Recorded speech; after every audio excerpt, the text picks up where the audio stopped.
just filmed that whole intro and I was trying to make it all cute. Like I'm setting up the setup, I got my coffee, got my candle, but then I didn't like my outfit, so I changed. But I'm really excited for today's video because it is just gonna be a really chatty Q&A. I was talking about this on my Instagram stories, but I used to do so many of these back in the day, just answering a lot of more just chatty questions. And I think because I have the podcast now, I just don't do as many of these on YouTube, but I really want to start doing them once every quarter. So if that's something that you like, if you enjoy these kinds of videos, I kind of just like to treat these like their podcasts and just answering questions from all over the place. I asked on my Instagram, which is just at Michelle Reed, if you ever want to follow me. I share a lot of just random daily stuff. I'm not great at Instagram, but I do try a little bit on stories, so I'll have that link down below. But there are a lot of questions from all over the place, and there's a few that are a little bit juicy, so I'm excited to dive into these and just share my responses. But I'd highly recommend just grabbing a coffee if you have one. I've been loving these acrylic glasses, which of course has cashier on it because everything in my home has cashier on it. They're just so cute. And I like that they're acrylic because they're not glass. So they're just not something that's gonna break easily. But I'll also have those linked down below because I know that these are kind of trendy, but for a while I wasn't able to find them. They're really hard to find. But I found those at West Elm, and when I ordered them, they were on sale. I'm not sure if they're still on sale right now. We'll start off with this one. This one says, how to create intimacy when you are arguing with your partner / don't feel attraction. So I don't know what kind of intimacy you're talking about. I think a lot of times when we say that, we just think of sex when it comes to intimacy, which is definitely a very important thing. And I think especially if you are kind of feeling like you're in a rut, a lot of times that is the element that is missing in the moment. So I definitely think that that can be helpful, but it's also helpful just to have real intimacy in terms of, you know, sharing a meal together and having a good conversation. Or maybe you've both just been really busy at work and you realize that you haven't really spent a lot of time together just bonding. We usually eat dinner, then watch something on the couch after we eat. And I find that sometimes I find myself just still being on my phone and not being super engaged, even when we're watching something on TV. And so having time to kind of put away distractions is really helpful. But there also just might be tension, like there's something that one of you isn't bringing up. I think a lot of times with us, he's usually the one who notices that something is just on my mind, and it's usually something that's work related, or maybe I was really sensitive during the day to something that happened, and it's nice to just be able to openly talk about that. A lot of times we'll also do this before bed because I never like to go to bed not even upset with the other person, but feeling stuck in my thoughts. And it's one of the things that I appreciate so much about, you know, going to sleep next to the person that you love so much every night is you can share your thoughts and just get encouragement and be filled up. And that's something that I really appreciate and I think can help. But I also don't think you should ever force anything that you're not like in the mood to do or down to do. But I do find that sometimes that does help a lot with just feeling closer to the other person. Do you have any plans to do projects outside of social media? So this is a great question, and I don't know. This is something that my thoughts have really changed over the years when it comes with this. Obviously, with doing social media, you can do so many different things. You can come out with products, you can sell merch, you can sell courses, which I would never do, but these are just things. There's a lot of things that you can do with, you know, having an audience online. But I just find for me, I really like my channel and my content being a means for me to share my life, to encourage and inspire, and also just to entertain, be something that's nice to watch. But truthfully, I don't have, this sounds so bad, but I don't have these like giant dreams for my channel. It really is a way for me to express my creativity through these videos and to share things online. And honestly, I do feel like everyone watching these videos are my friends, so it's a way to feel that sense of community. But I think a lot of my dreams in life and projects that I like to work on are very much outside of YouTube, but they're things that I would share on my channel. So I have talked about this on my podcast, but something that we would love to do one day and maybe in the next few years or so is having some sort of investment property. You guys know I love traveling to really fun Airbnbs. It's seriously one of my favorite things, finding just really unique, different Airbnbs, and having something like that of our own has always been a dream of mine. And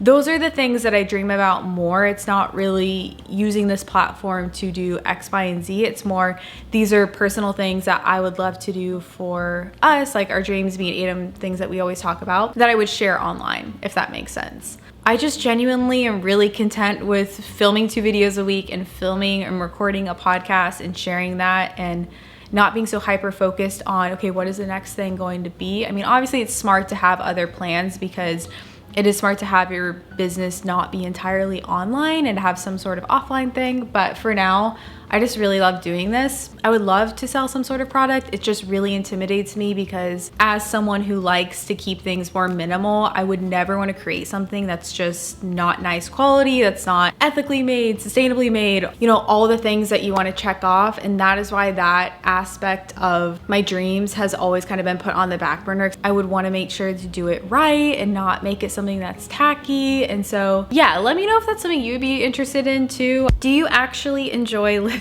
in Dallas? I just think it's funny how that one was worded. I do like living in Dallas. I will say I think every place that you live in, there are pros and cons, and I love Dallas because my family is here. I love that I can see them regularly. I love that I can see them on the weekends because that's just not something that I really had when I was in New York City. And so I love that aspect, and I also love that Dallas is a lot more affordable than other cities. It's a lot easier to save money here, and I think we've been in a phase of life over the past 2 years of working hard and saving and really trying to be proactive in that way. So down the road, when we have those dreams that we want to do, we have invested the time to get there. And I love those aspects. I will say I watched a TikTok the other day that said the only things to do in Dallas were to drink, eat, and shop. And I don't like to put cities in a bubble or in a box and say this city's exactly like this city's exactly like this, because I know everyone has a different relationship with cities, and I don't want to say that that's entirely true, but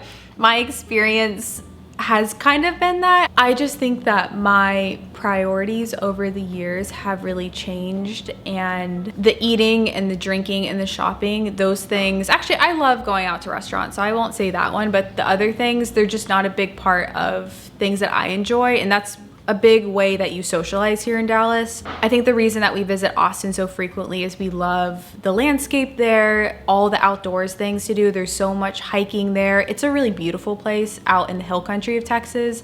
I think that a lot of people think Texas is super flat, but the hill country is so pretty. And that is why we go there very frequently, because we love those aspects of Austin. But I do love being close to my family. I love that I have a few of my really close friends here, and I think it's been really good for us to be able to save money while we're here. But I do feel the urge to visit other places more often because I'm just not much of a shopper as I used to be, and I do miss the aspect of having more outdoors things to do. So that's what I'll say about that. I do like living in Dallas, but obviously there's pros and cons to living anywhere. What are your biggest must-haves in the home you end up buying? This is a great question. As far as a home goes, this is another thing. The housing market right now is crazy, so I don't want to put all this stuff out here and say this is exactly the house that we want to buy, because realistically it's not really a buyer's market, and so I do think we're gonna have to compromise on a lot. But I think the most important thing for us is, one, the lighting, having natural light. It's a big reason why I love our apartment that we're in right now, because the light just streams in.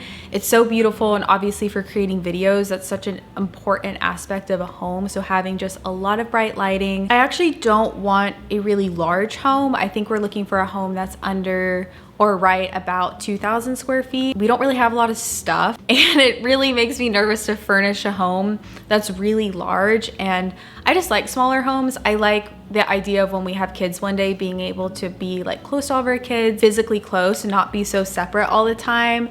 And I find a lot of joy in taking care of our home, and so I want it to be a place that I feel like I can manage pretty well with taking care of. And this has been the hardest part, just by looking at houses around, is having a decent sized backyard would be really great, just because Cash loves space. He loves to run. We've been taking him to this one dog park that he loves because he just gets to run around and have so much fun, and I would love for him to be able to have that in a backyard, so that would be important. I love just really quaint cottage style homes, which really doesn't exist where we live. So I think that's been the toughest part. It's a lot of brick homes and a lot of homes that look pretty similar, but I am very hopeful once we start working with our realtor that we will be able to find something that gets us some of those things on our list. But for now, I would say that those are the most important things, and then just being in a good location too. But that's also been one of the hardest things. We have really no idea what area in Dallas we'd like to live, so everything's up in the air. Your guess is as good as mine on what is going to happen when this process goes. Which I also got another question. Someone asked why we haven't started actively looking, and the reason why is because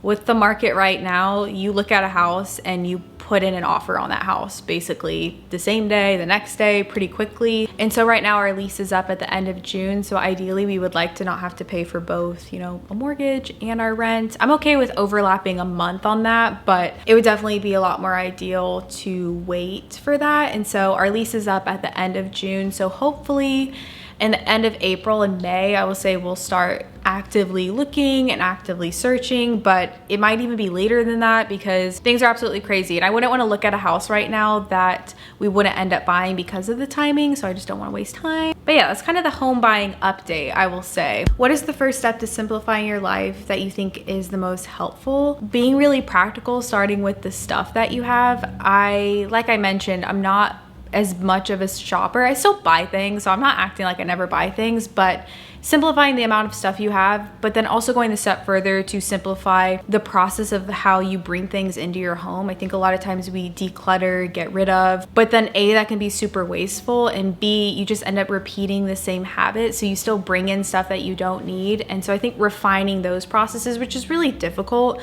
I think I didn't realize how emotional shopping is in terms of, you know, buying things on the days when I'm not feeling great, buying clothes because I don't love what I'm wearing or because I don't want to repeat outfits, which kind of does play into being a content creator, I think, a little bit. So that area is a little bit different, but simplifying those processes, I think when you physically have less stuff around you, and not even in a way where you're being those extreme minimalists where they're just sitting in their bed with nothing in their bedroom, or you don't have any photos in your home. It doesn't have to be like that. It can be something of just simply buying less clothes, and people might not look at your home and say, oh, you're a minimalist, you live more simply, but you know that you're just living with less stuff than you used to. So I think for me, that's been the biggest thing. And I did that a lot when I originally moved back from New York. Do you think you'll ever get another dog, like have two at the same time? I would love another dog. I would love to get another. One dog is already a lot of work. I would never get another dog in an apartment,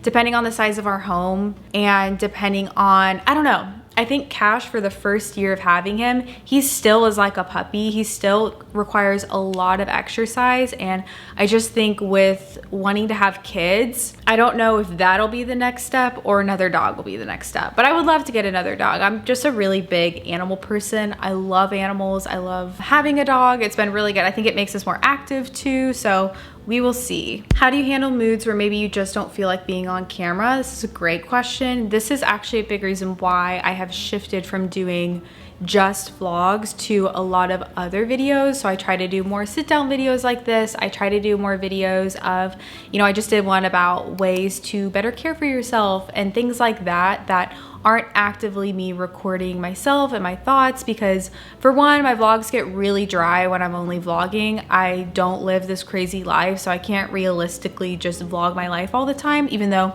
I love watching vlogs the best. They're definitely my favorite. They're my favorite to edit, but I'm trying to keep just one vlog a week for the most part, or breaking up vlogs. And so I think having a plan helps a lot, because I do not like recording videos when I'm not in the mood to record them, because I think it's helpful to share my thoughts and my emotions and those kinds of things. But when every single one of your videos includes you being moody or something, it's just not fun to watch. I want to have a sort of magnetic energy in my videos where hopefully these videos are uplifting you or encouraging you or whatever, and it's not always bringing you down. So I think mixing up the videos type and not just vlogging, it is also a job too. So I try to kind of get myself out of a mood if I have to film, because it is a job. And a lot of times I'm doing a video with a brand, so a video has to go up. And so I treat it like if I was working a 9 to 5, I wouldn't just bring in all my baggage into work. I mean, some days it's probably inevitable to do that, but I'll try to kind of pump myself up, try to get myself in a better mood. And a lot of times creating videos does make me happier, like talking in videos, sharing things that I love, sharing ideas.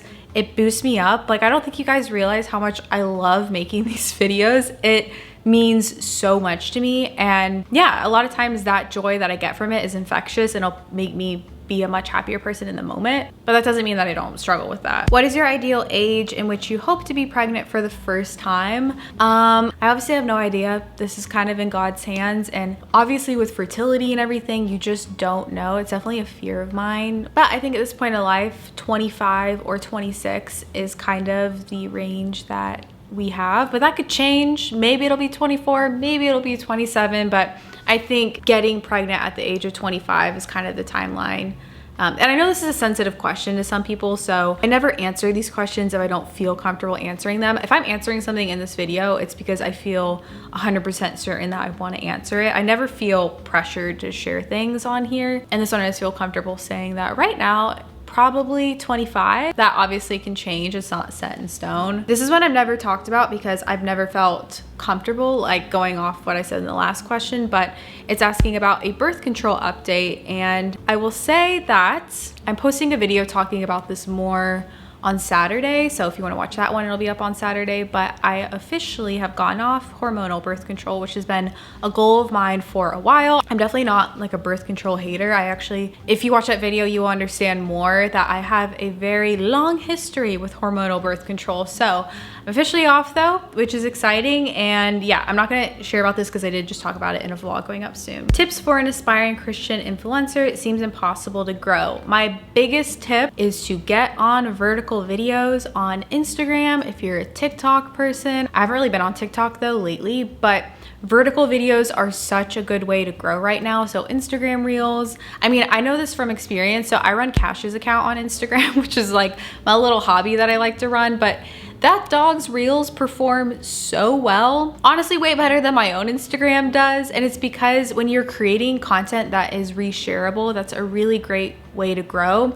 And I also know that TikTok is just growing the most right now, so I think it's the easiest on there. I personally love YouTube. YouTube is my favorite platform. It will probably always be my favorite platform because I love creating just long videos and I love talking, and there's just so much to work with when you create a YouTube video. So obviously like being on YouTube is helpful. I think creating searchable content on YouTube is helpful. Not just creating vlogs, because a lot of times for my own channel, creating a week in my life video is not going to catch the algorithm like a video that has a searchable title. Like I did one recently that was a Sunday reset, and that video performed better than my other videos because it's something that people actually search for and YouTube's gonna recommend to other people. So I think that those are great ways to grow. And then obviously just keeping things true to yourself, creating content that's authentic to you, that's something that you enjoy. Your audience is probably gonna be relatively similar to you, so create things that you would like to see. And then just being consistent, having to post often. I think especially with the TikTok and the reels, posting consistently is super important. And obviously on YouTube too, trying to be there twice a week, 3 times a week.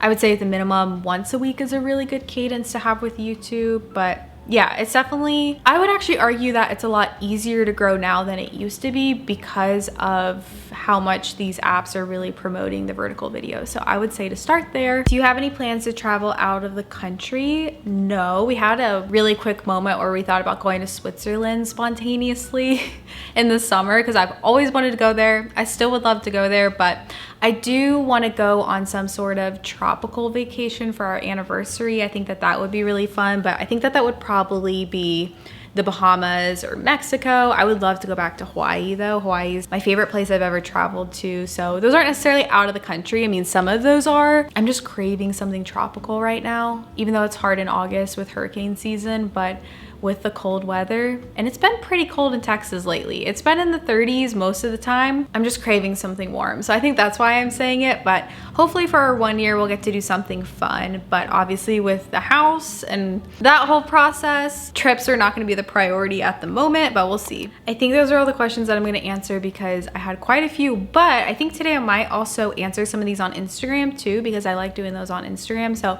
feel free to follow me if you wanna see some of these. I might save them to a highlight too. I have a Q&A highlight that I need to update, so I'll probably put them in there. But I hope you guys enjoyed. I hope you guys enjoyed chatting. I always make this coffee to have while I'm recording these Q&As and I totally forget to drink it. Thank you guys so much always for being here. Thank you for allowing me to be able to do this. I've been saying that in a lot of my videos recently because just been thinking about it a lot lately, and I just love what I do. So I want to say thank you, and I hope you guys have a great rest of your day, and I'll see you guys in my next video.